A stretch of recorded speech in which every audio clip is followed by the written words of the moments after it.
Une leçon d'histoire presque ordinaire, ces adolescents de la banlieue de Phnom Penh découvrent ce qu'ont fait les Khmers rouges à leur pays. C'était il y a 30 ans, 2 millions de personnes sont mortes, un quart de la population du pays. Désormais, tout ça est expliqué dans un livre. C'est dur de croire que des individus tuaient d'autres individus et entassaient les os. Je ne savais pas que les gens pouvaient être aussi cruels.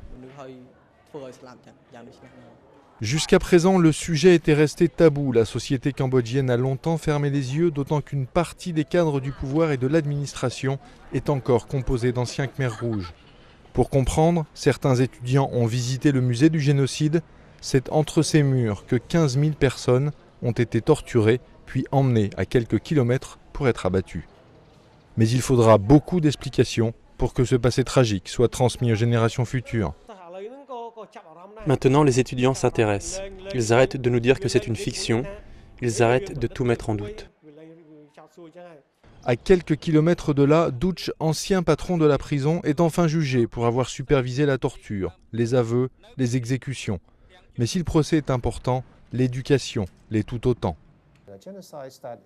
Le génocide a commencé petit. Vous savez, un génocide n'est pas dès le premier jour quelque chose d'énorme. On en revient à la responsabilité individuelle. C'est pour ça que c'est important de former les jeunes maintenant. La justice, l'éducation et l'espoir que la combinaison des deux permette d'éviter une répétition de l'histoire.